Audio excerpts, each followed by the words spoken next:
All right, welcome to day 2 of the challenge. We wanted to go over a couple of housekeeping items before we introduce our first guest. As Jill mentioned, we want to make sure that we get as many survey responses as possible before we start day 2. So if you all could take care of that, that would be great. The other thing that I wanted to mention is that after our first speaker, we're going to have our team meeting. So those are going to be this morning instead of in the afternoon. So just so you can see the schedule for how that's going to run, I'm going to tell you this now so you have it in your minds. So right after our first speaker, teams 21 through 25 are going to meet with their mentors. So you guys can hang out here and we'll get you put into your breakout rooms.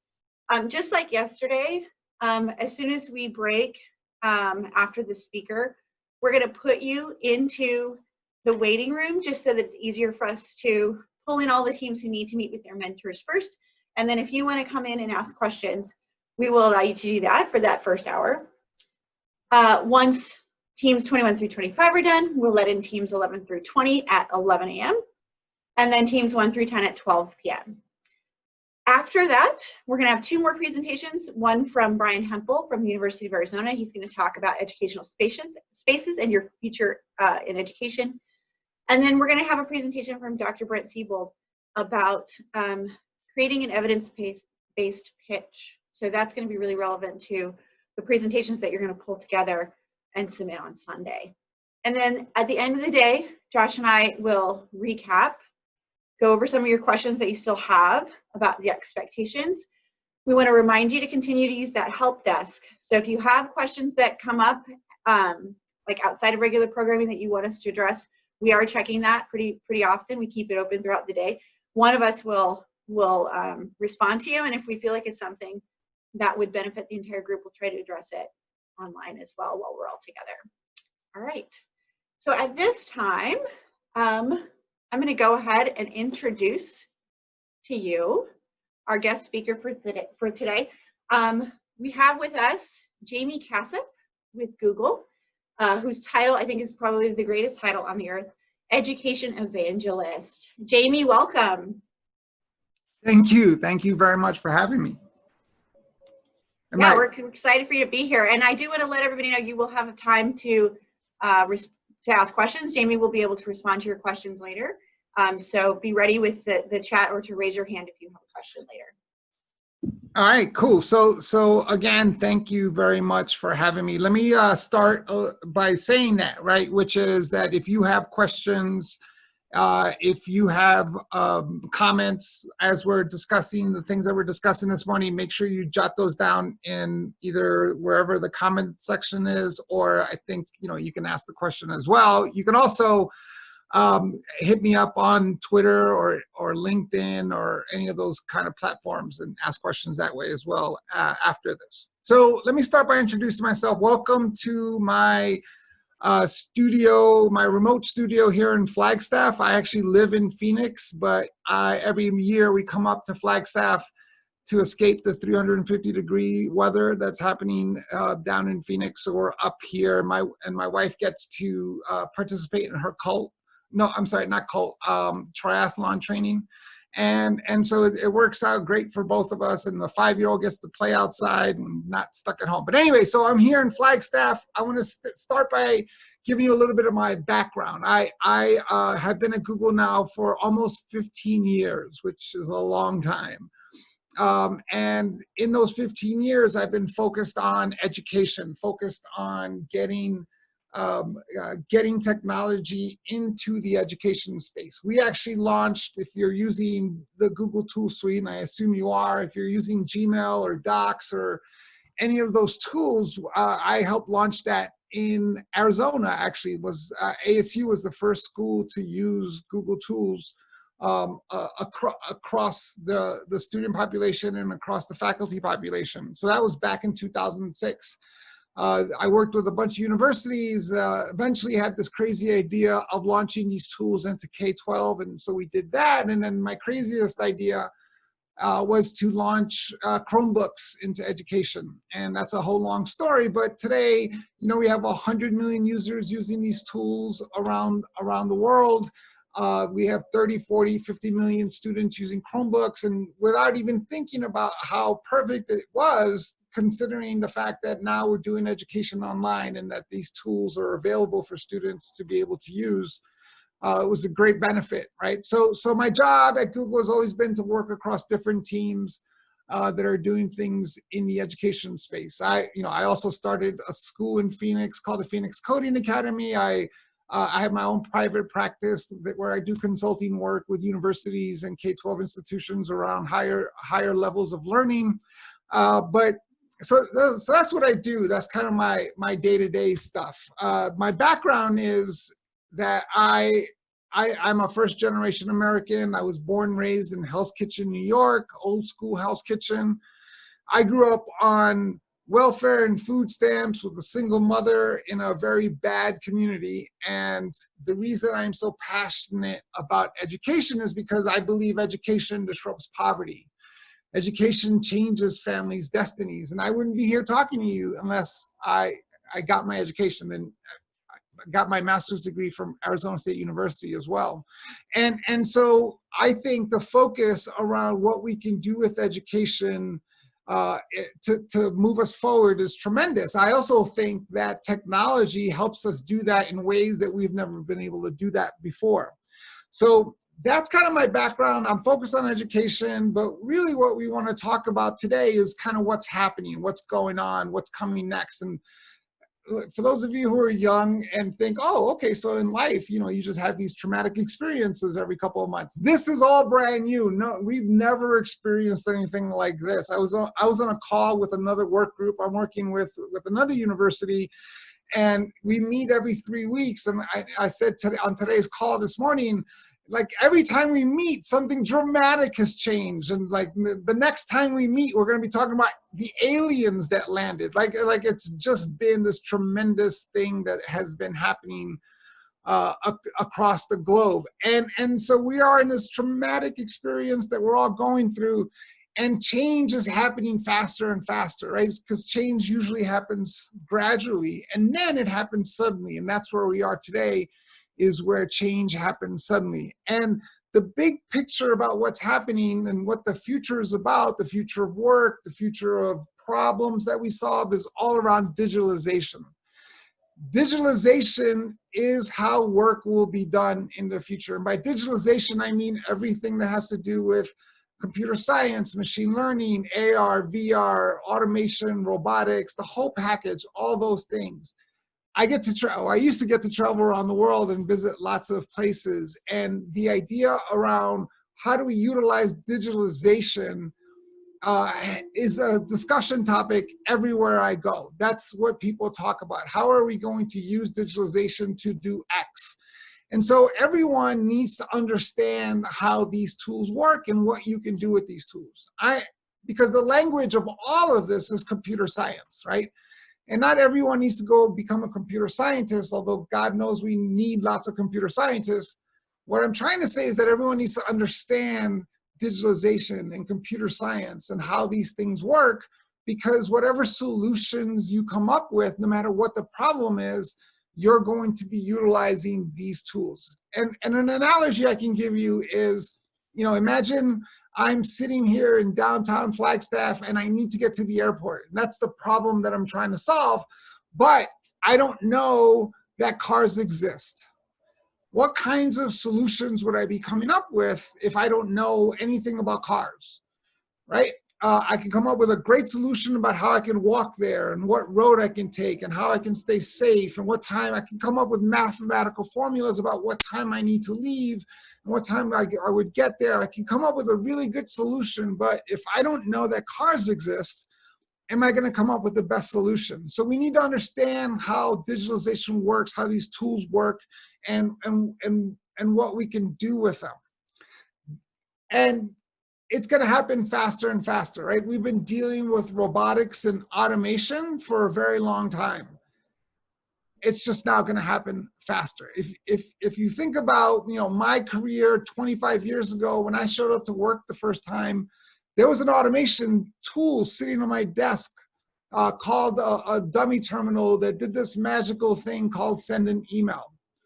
And if I wanted to do the same thing, 10 years before that, send a message to you, I'd have to write it on a piece of paper and hand it to what we used to call typing pools, which were groups of people with typewriters that would type up your message for you.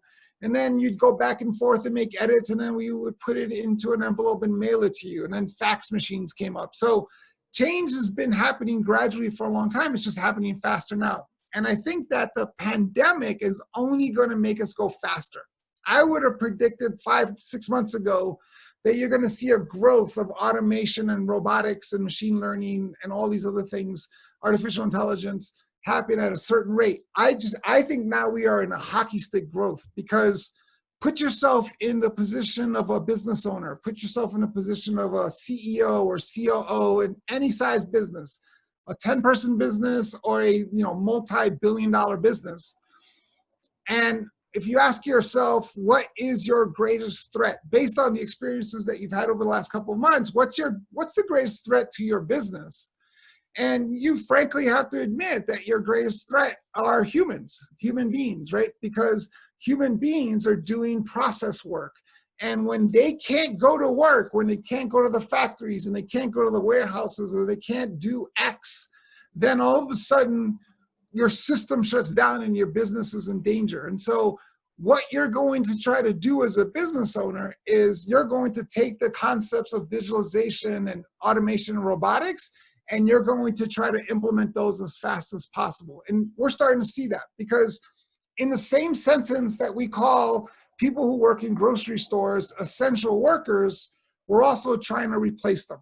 In Singapore, in just a couple of months, we went from grocery stores that had people doing checkouts to automated systems now where people are doing it themselves. In movie theaters, I think it was in South Korea or could have been Singapore, where you had people, taking your ticket and serving you food and all these other things. Now all that is automated. So automation and robotics is going to happen faster and faster. Now, what that means is that you need to think about the skills that you need for this future. And absolutely an understanding and an appreciation of digitalization is a big chunk of that, right? You have to know that. But what we really need to focus on are the human skills, the skills that you really need to thrive in the future, right? And I have a 5-year-old, and these are the things that I think about in terms of what I want her to learn, regardless of what the topic is or what the content is, right? It's problem solving, critical thinking, collaboration, the ability to learn, and creativity, right? Like, we've been talking about this list for a very long time. We've been talking about this list for so long, we call them 21st century skills without realizing that we're 20 years into the 21st century. And I think we use that term 21st century skills because it makes it seem like it's in the future. Oh, you need these skills for the future. When in reality, they are absolutely critical and essential right now. As a matter of fact, if you want to trigger me, call them soft skills. To me, I could care less what you know about the French Revolution. I want you to be able to do these things, problem solve and critically think and collaborate. Those are the things that complement what's happening with digitalization. Because one of the funniest titles to me is, or the phrases, is artificial intelligence. Because when you actually compare it, the most powerful artificial intelligent thing to a human brain, we're 1/100th of a thousandth compared to that, right? So we're nowhere near it. We need those human skills. And digitalization is only at the very beginning. We're only at the very beginning of this. A couple of months ago, Google announced a breakthrough in quantum computing, right? And I'm not going to get into quantum computing, but it's enough to understand that what the breakthrough was is if you take an equation, a calculation, and you feed that calculation to a supercomputer, the world's most powerful supercomputer, it would take that machine 10,000 years to process the equation, right? It's one of those crazy mathematical formulas. Well, the breakthrough that Google had was that we can now do it in 300 seconds. And think about that, right? 10,000 years versus 300 seconds. So what kinds of things are we going to be able to produce? What kinds of solutions are we going to come up with that kind of range? And, you know, you can't do it in 300 seconds on a MacBook. You need a gazillion servers and all the processing power to do that. But we're only a short time away from being able to do that on a MacBook. So that's how fast things are happening and how we are at the very beginning of this. So focusing on the skills around problem solving and all these other things that you need to be able to do to take advantage of what's happening with digitalization, because it's not about digitalization or machine learning or AR or any of those things replacing jobs. It's about replacing parts of jobs. It's about replacing the process parts of jobs. So these human skills are important. So I want to talk briefly about a couple of them, because if you would have asked me 6 months ago, which of those skills that you talk about, which one is the most important, or how would you prioritize those skills? I would have said, no, don't do that. They're all really critical, all important. Now I've changed my mind, and I believe that the ability to learn is the most important skill to learn. It's fundamental to everything else. And just to be clear, I don't mean the ability to take a test or the ability to outline a textbook or the ability to take notes in class. That's not what learning is.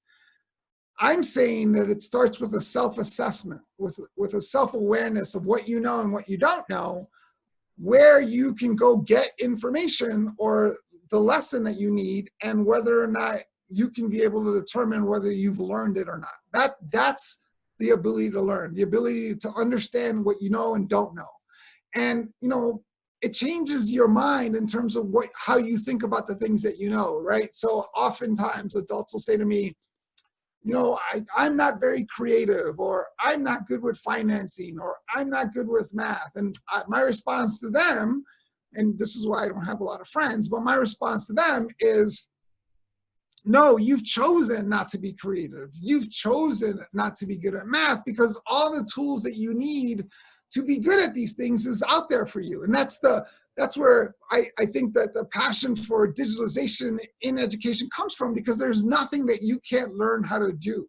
But it starts with that self-awareness, like I'm not good at math. It starts with, oh, I'm not good with that math concept. I need to learn it. Or I need to learn this math, or I need to be creative. Where can I learn how to be creative? And then how do I know whether I'm creative or not? Last year, I launched a YouTube channel.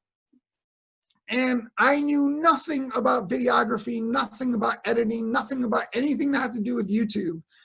But I knew I wanted to start a channel. I've always been a photographer, and if you go to my Instagram account, you'll see the pictures that I take. But I didn't even know my camera had a record button on it, right? That's how baseline basic I started. But I started with this assessment, with this awareness of like, I don't know anything.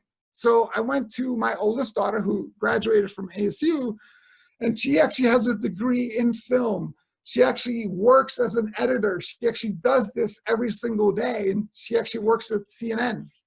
She makes fake news. And so I went to her and I said, where do I start? What do I need to know? Just get me going. I want to start my YouTube channel. And after she laughed at me for 10 minutes for wanting to start a YouTube channel, she said, okay, look, start with this. You don't need to shoot at 4K. Just shoot at 1080. Shoot at 24 frames per second. Make sure you double your shutter speed. Keep your ISO at 100. And if you go outside, that's going to blow out your exposure. So you need a variable ND filter so that you can shape the light that's coming onto the lens. And I said, cool, thank you. That's very helpful. Now, here's my second question. What the hell do any of those words mean? And that's where I started. And in a year, I can have the best debates with you about, you know, whether you should do 10-bit in-camera recording or 12-bit external recording. I can talk to you about different microphones and different frequencies that you should be using when you shoot videos. I can have these discussions because I started with this idea that I don't know, and then I figured out where I could learn how to do these things. And then I can do an assessment as to whether I'm learning, right? And if you watch my videos, the first couple of videos look like hostage videos, right? With bad lighting and bad camera angles and everything. And now I hope they're getting better and better, right? And so that's one of the most important things that you can focus on, is the ability to learn. So that's one. And the second thing I want to focus on, and then I'd be happy to answer any questions, is this concept of problem solving. And the best place to start with this is with a question that you've been asked your whole life, which is, what do you want to be when you grow up? If I asked you to raise your hand, if you've been asked that question, I know that everyone would raise their hand. Because I hear people ask my 5-year-old that question, what do you want to be when you grow up? The problem is that that's an old world question. That question, don't get me wrong, it used to make sense. What do you want to be when you grow up? Like 100 years ago when I was a kid. Because again, when change happened gradually, jobs didn't change that much. Jobs were pretty basic. They didn't shift. You would add tools or components to it, but for the most part, the job categories were the same for generations. And so what do you want to be when you grow up meant, which one of the current jobs do you want to pick? And that made sense. Today, that's not true, right? Jobs are shifting every day. Jobs are changing. We're completely redefine what working looks like in just a couple of months.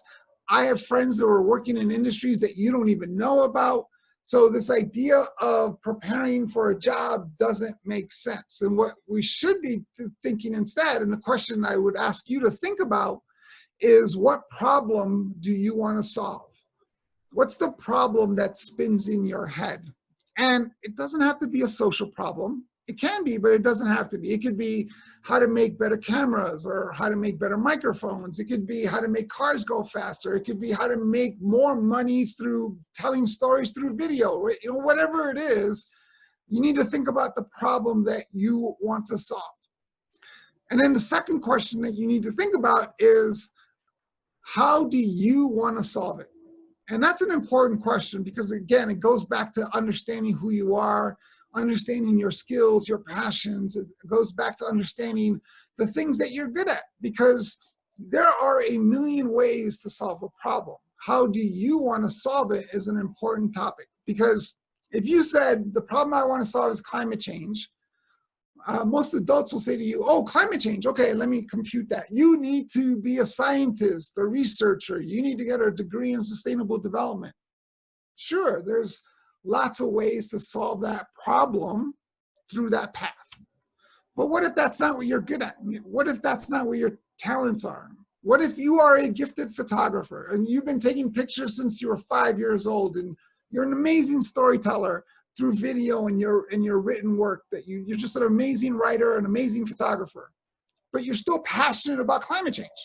Well, the way you can solve climate change is by going out and documenting climate change or writing about climate change, right? Or if you're a gifted educator, like my 19-year-old who goes to ASU, who's going to be an educator, he just doesn't know it yet.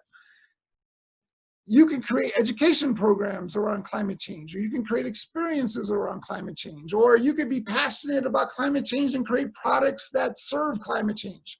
There's a million ways to solve a problem. How do you want to solve it is an important question. And then the third question, and this is where education comes in, what do you need to know to solve that problem? What are what's the knowledge? What are the abilities you need to have? What are the skills you need to have to solve that problem? And how do you start developing those knowledge, skills, and abilities? Because, when you think about climate change and photography, what do you need to know? What are the skills that you need? Who's solving this problem now, and what do they know? How are they solving that problem? There's always someone in your field that's solving the problem that you're passionate about in the way you want to solve it. You're not the first one. And so being able to identify those people and identify what they know and how they've learned what they know, and being able to identify the skills that you need, helps you reshape what you think about, right? Because then all of a sudden, it doesn't become about jobs that you get. It becomes about skills that you develop. So for example, if you want to solve climate change and you want to do it through writing and photography, but the first job available to you after you've done all your knowledge, skills, and ability, the first job is to write web content for a taxi company. You might say, well, that's nothing to do with climate change and nothing to do with photography or storytelling that I want to do. But what you don't realize is that that's a skill.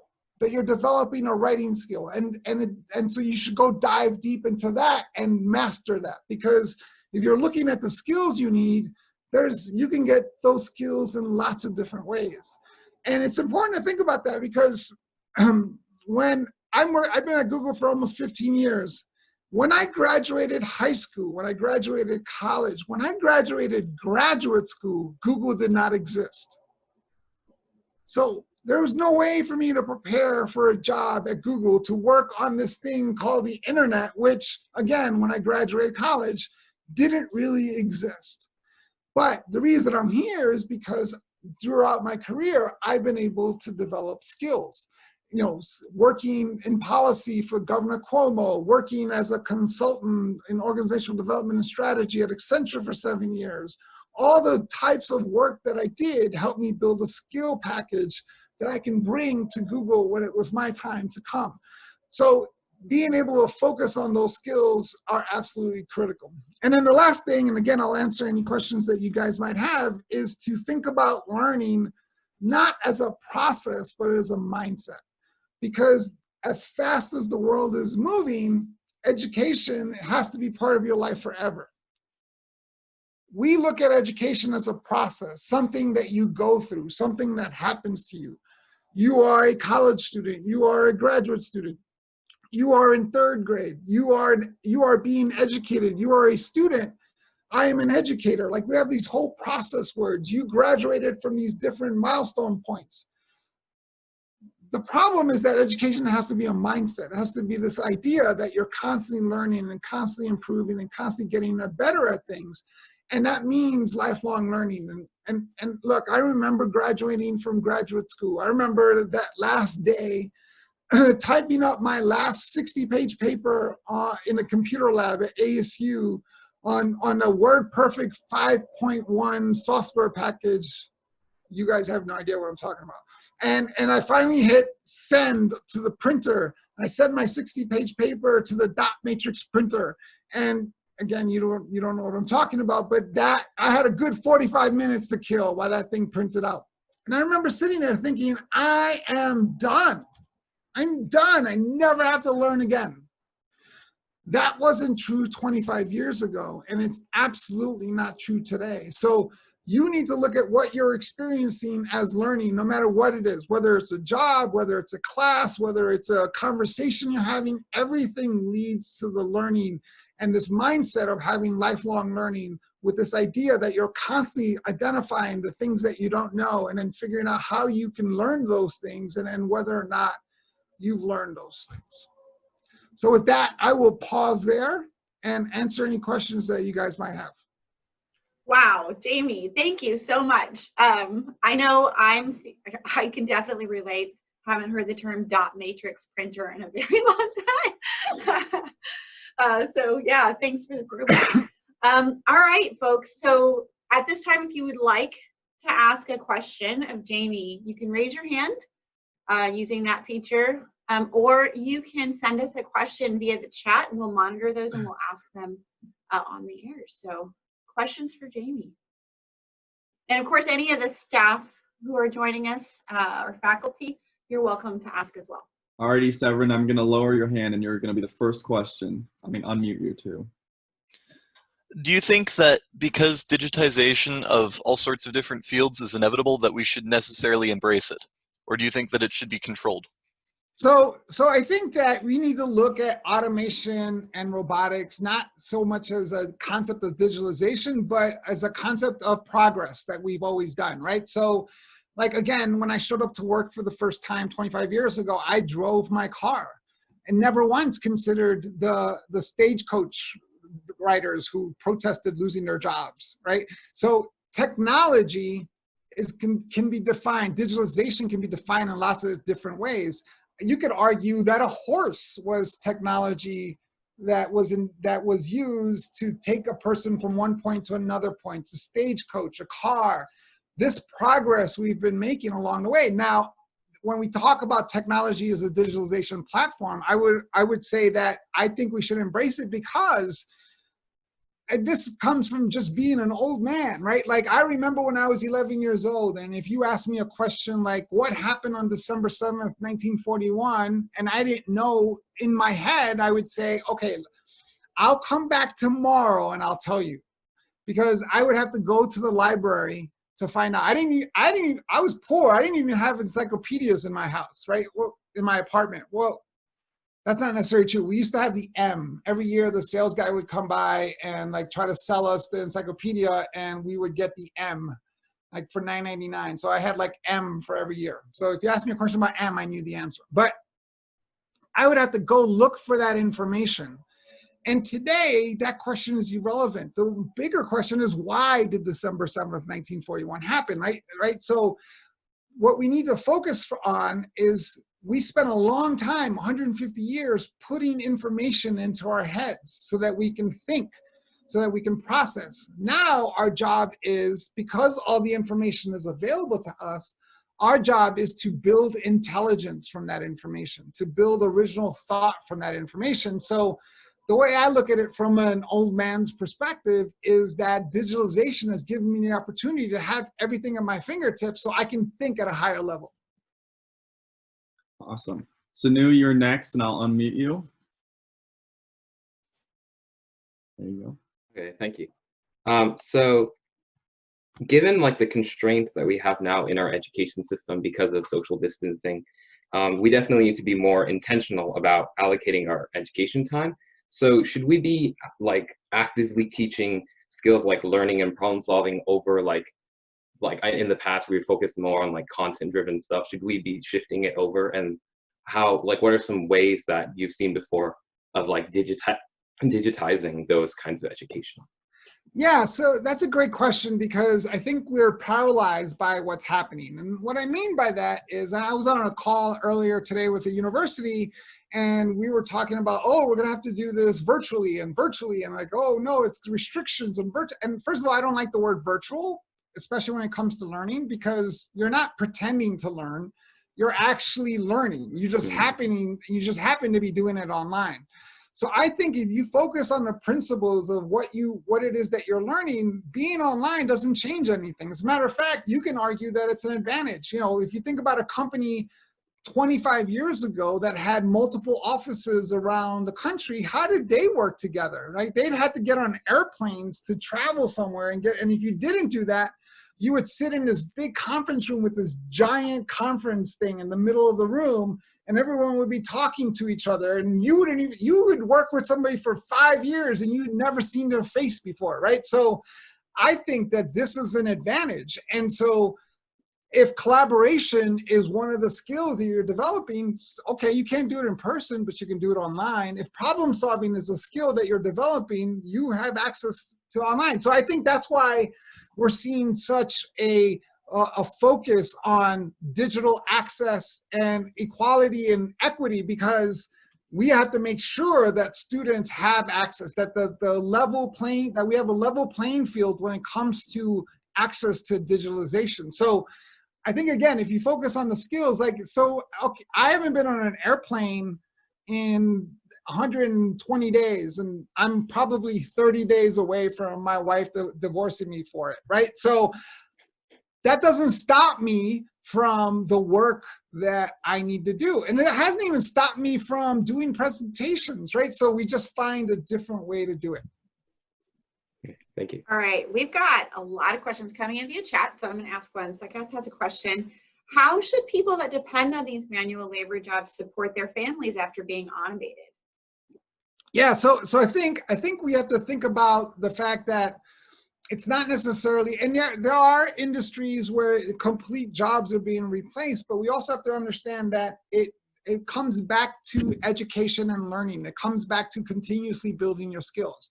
For example, I talked about supermarkets, right? So Amazon, for example, is saying, well, why do people need to check anything out at all? Why can't you check yourself in, take what you want, put it in a bag, and then walk out of the store? that eliminates all the process work. That eliminates the cashiers. That eliminates the baggers because you're doing it all yourself. And so you bring your own bags in, you take what you want because it's all automated and roboticized and whatever. And then you walk out of the store and it charges your credit card, however that works in the very near future.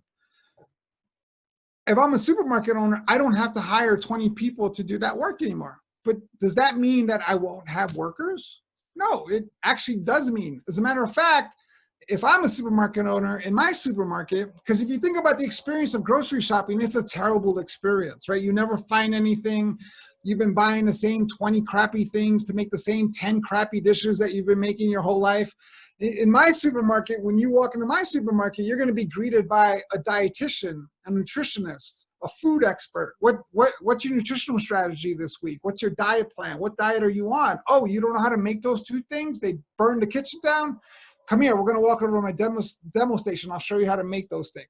So the concept of a worker is going to continue to grow. And this isn't just an assumption. This is based on evidence, right? When ATMs were introduced in the 70s, the world was like, oh no, banking jobs are going away. And there's not going to be any more banks and no more banking people working in banks, and all this happened, right? And in reality, there are more people working in the banking industry today than there were when ATMs were introduced. There are actually more people working in banks than when ATMs were introduced. So these tools, these things that come in, automate parts of our job. And by the way, if you think about a job, you can, if you start breaking it down, you can see which parts of that job are currently automated. And you can also kind of predict what parts of those jobs will continue to be automated or also replaced. And so this idea of constantly learning and upskilling and getting better at things, because in that supermarket example, I'm going to have to hire people with a higher skill level, and probably not 20 people, probably like 9 people, but pay them a lot more. So my costs, my HR costs basically stay the same, but I'm going to make a lot more money. And that's what you're seeing across lots of different industries. All right, next question from Luke. You talked about culminating skills that are needed to exist in the new automated digitized future. How should one go about obtaining these skills, and how does someone work to continue making themselves better at using them? Yeah, look, I think that's a mental choice that you need to make, right? So one of my videos on my YouTube channel is about the concept of being busy, right? People say all the time, like, how are you doing? Oh, I'm busy, busy. You're not busy. If you can watch Netflix, you're not busy, right? So this concept of being busy is ridiculous, right? So you have time to develop your skills. It's just a choice. You're choosing not to.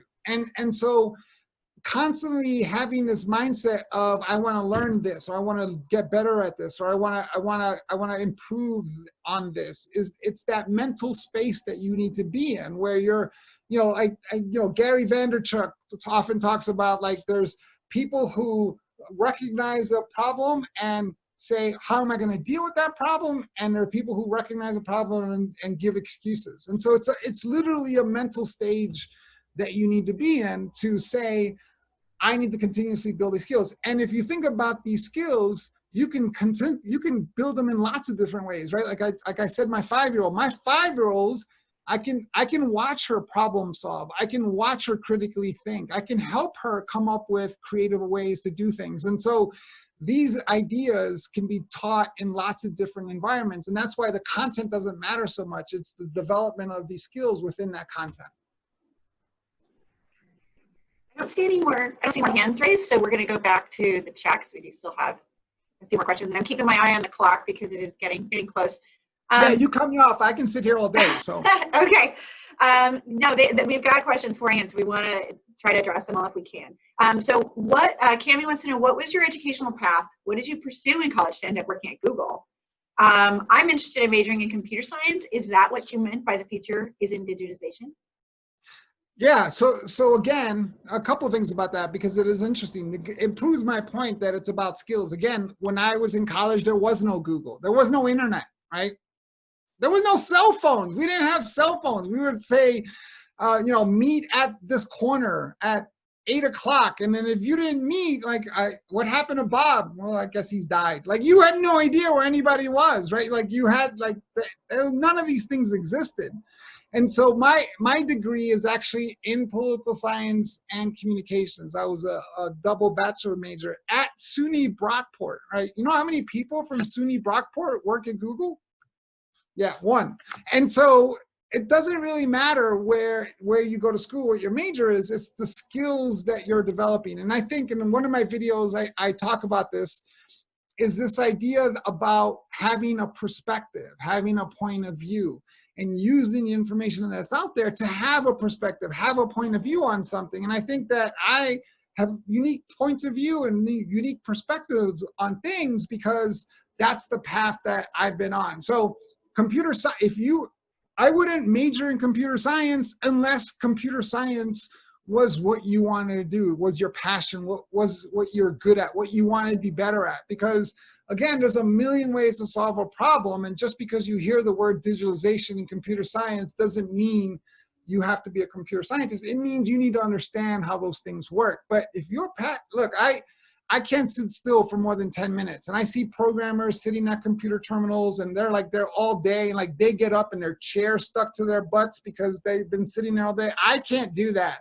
And so I'd love to learn a computer language, but like any language, unless you use it, unless you implement it, you're going to lose it, right? That's why people take 8 years of Spanish and can't say more than ¿Dónde está el baño, right? Like, unless you're using that language, you won't retain it. And so if you are passionate about computer science because you're passionate about it, then dive deep.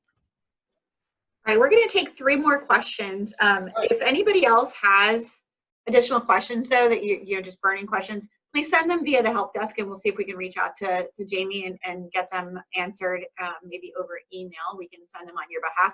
So we're going to do, Josh is going to introduce Yash, then Severin and Avneet, and then we're going to wrap up for this hour. So Josh, go ahead. Yep. Yash, you should be unmuted now. Okay, thank you. So my question was, what sectors of the industry do you think are like underrepresented today in their importance, but like in the next few years are going to become extremely important? What do you mean by underrepresented? Like that people don't recognize how important they are? Yeah, so here's a great thing about what we're in right now is that doesn't necessarily matter. We live in a long tail economy now, right? And what that means is that if you have an idea about something you're passionate about, you'll find an audience for it. You'll find people who are interested in that. When I was in your age, when I was in school, if I wanted to start a business, the only option I had was to get a storefront and get equipment and supplies into that store, hire people, buy a cash register, make sure that I understand what the community looks for, have inventory, all these things. And today, you can find a niche in anything, and with a laptop, you can start a business. Like, so for example, I am obsessed by flat earthers. No offense to anyone who is one. I am obsessed by what they think about, how they process information. I watch their videos. Now imagine I'm a t-shirt designer, and I'm a fantastic t-shirt designer. Because I'm passionate about flat earthers, I can create a t-shirt company, focus on flat earthers. I know where they are. I know what videos they watch. I can target them. I can market to them. I can sell them. I can make easy 50 grand a year selling flat earth t-shirts. I don't recommend you do that because there's other moral issues that you should be dealing with. But my point is that you can get that nuance. You can get that niche. So don't worry about what the next greatest industry is going to be. Find that problem that you want to solve in whatever you're passionate about, and you will find an audience for it. All right, we have a question from Severin that I'm going to go ahead and read. Severin asks, are these jobs being automated not the means of providing for the education necessary to be, say, a dietitian in his example of a grocery store? What was the question? So Severin, do you mind asking that question? Yeah, just raise your hand and I can unmute you. All right, you should be unmuted now. I understood what you said about how it's not necessarily eliminating work entirely from a workplace. You're just bringing in higher skilled workers. But I saw that when you're eliminating those jobs, those people who are working as, say, a cashier or stocking shelves don't already have the education to just Sure. take up Yeah. a job as a dietitian. Yeah. And I saw, if you're eliminating that job, isn't that the way that they would pay to get an education? Yeah, no, that's a great point. And again, you know, you got to look at these things from a macro perspective, right? And the point is that when economists look at grocery store jobs, for example, they look at a flat number, you know, like let's say I'm making up numbers, but 1 million workers. Automation and robotics come in, and at the end of it, you'll still see 1 million workers. And yeah, people are going to lose their jobs if they don't upskill. People are, you know, that we can get into conversations about how we need to start looking at basic income and how we need to start looking at social programs like that, because those conversations need to be had. Because to your point, if I'm working in a grocery store for 20 hours a week, I don't have time to go become a dietitian, right? So, and I can't predict what that new future job is going to be. So we have to deal with those things. And yeah, I'm not saying that whole parts of jobs aren't going to be replaced, because they are. Like, you know, think about the fact that 4.5 million people in this country make a living driving things, right? Driving supplies, driving equipment, driving people. And you can buy a self-driving car today. Today you can buy a self-driving car. What's that going to look like in 10 years? And so all those 4.5 million people who make a living driving things, they're not going to become dietitians. And so these are important questions. And since you guys are the young people, you should go figure that out. Thank you. So the last question from Avneet, and you should be unmuted. Hi. So I was just wondering, in terms of education, so problem solving and creativity are like really abstract things. So how do you see schools like incorporating that and actually teaching those skills rather than content? Yeah, so again, I'm not saying don't teach content, I'm saying teach content, but teach content within that framework, right? And so problem solving isn't education problem solving, right? Isn't the whole point of education like, here's a problem, let's solve it through education, right? So the concepts within problem solving, right? The engineering principles, the computational thinking, right? Those things can happen in lots of different ways. Like my 5-year-old, I've been teaching her computational thinking since she was 3 years old, right? I'm not through a mathematical program or coding. I've been teaching her computational thinking through real life, right? I walk in, when we're going to the park, I'll walk in with my t-shirt on my head, and she's like, what are you doing? And I'm like, I'm ready to go to the park. And she's like, that's not where your t-shirt goes. I'm like, where does my t-shirt go? It goes on your body. So I put it on my body and it keeps falling. She goes, no, it goes on your arm. I'm like, I put the whole thing in my arm. I'm like, I'm not getting this. And she's like, okay, I'm going to have to walk you through this now. That's computational thinking. The fact that I put a whole egg into the pancake mix because that's what the direction says. It says egg, and I put the whole thing in and I'm about to stir. She said, no, that's not what they mean. They mean this. She's learning computational thinking. So these concepts can be applied in whatever subject you guys study. Thank you very much. Okay, awesome. All right, let's give a round of applause for Jamie. What a great discussion, everybody. That was awesome. All right. Thank you guys for having me.